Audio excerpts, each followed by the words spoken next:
नमस्कार सर्वांना. आपल्या ह्या यूट्यूब चॅनलमध्ये सहर्ष स्वागत आहे. मी पूजा. ओम नमः शिवाय.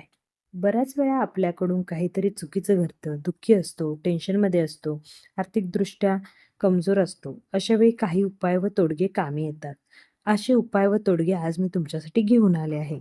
शिवाचं महात्म्य भरपूर आहे. तसेच शिवाची पूजा करणाऱ्याला खूप यश मिळतं, प्रगती होते. त्याप्रमाणेच हे तोडगे पण तसेच आहेत. मग चला तर आपण उपाय सांगण्यास सुरुवात करूया. उपाय नंबर 1. 3 किंवा 5 बेलपत्र अर्पण केल्यास भगवान शिव प्रसन्न होतात व मनोकामना पूर्ण होते. उपाय नंबर 2. शंकराजवळ साखर वा गूळ वाहिल्यास धनसंचय होतो. उपाय नंबर 3. मंदिरात नंदीच्या कानात इच्छा सांगितल्यास ती लवकर पूर्ण होते अशी श्रद्धा आहे. उपाय नंबर 4. जवस अर्पण केल्यास पापाचा नाश होतो. उपाय 5. शिवमंदिर व परिसर साफ केल्यास उत्तम गती प्राप्त होते व रोग नाश होतो. उपाय 6. दर सोमवारी मुठभर तांदूळ वाहिल्यास इच्छापूर्ती लवकर होते. उपाय 7. शिवसहस्त्रनामासह तुपाचा अभिषेक केल्यास वंश विस्तार होतो. उपाय 8. सोमवार व्रत केल्याने विवाह, संतान व इच्छापूर्ती होते. उपाय 9. रुद्राभिषेक केल्याने घरातील नकारात्मक ऊर्जा दूर होते आणि समृद्धी वाढते. उपाय नंबर 10. तीळ अर्पण केल्याने पापाचा नाश होतो. उपाय नंबर 11. कपाळावर भस्म लावल्याने मन शांत राहतं व अहंकार कमी होतो. उपाय नंबर 12. शिवलिंगावर उसाच्या रसाचा अभिषेकाने संपूर्ण आनंद प्राप्त होतो. उपाय नंबर 13. गरजूंना मदत केल्यावरही शिवाची विशेष कृपा होते. उपाय नंबर 14. रोज धूप व दीप लावल्याने घरात सकारात्मकता वाढते. उपाय नंबर 15. दहीभाताचे विलेपन शिवपिंडीस करून पूजन केल्यास विविध ताप नाश पावतात. उपाय नंबर 16.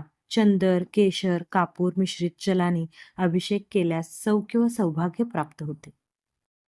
उपाय नंबर 17. महादेवाला गंगेचं पाणी अर्पण केल्यावर मोक्ष मिळतो.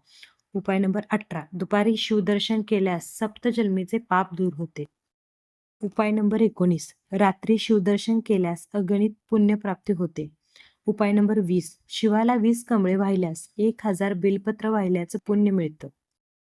उपाय नंबर 21. साखर घातलेल्या दुधाच्या अभिषेकाने घरातील कलह दूर होतो.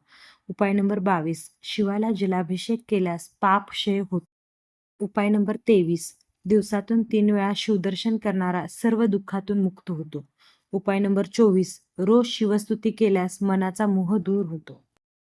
उपाय नंबर 25. कपिला गायीचे पंचगव्य व गंगाजलासह पहाटे पूजन केल्यास 365 कपिला गायी ब्राह्मणांना दान दिल्याचे पुण्य मिळते. उपाय नंबर 26. सकाळी शिवदर्शनाने पापक्षालन होते. उपाय नंबर 27. सत्य, संयम आणि दयाळूपणा पाळल्याने भगवान शिवांची कृपा लाभते. उपाय नंबर 28. गंधपुष्पासह एक श्रीफळ भिजवून अर्पण केल्यास संपूर्ण पूजेचे फळ मिळते. उपाय नंबर 29. रुद्राक्ष धारण करून शिवनाम स्मरण केल्याने मन शुद्ध व शांत होते. उपाय नंबर 30. दही, दूध, तूप, मध, गोमूत्राने अभिषेक केल्यास आरोग्य प्राप्त होते, वेगाने रोग नाश होतात. तर आजची माहिती तुम्हाला कशी वाटली कमेंटमध्ये नक्की सांगा आणि व्हिडिओ आवडल्यास लाईक करा, सबस्क्राईब करा.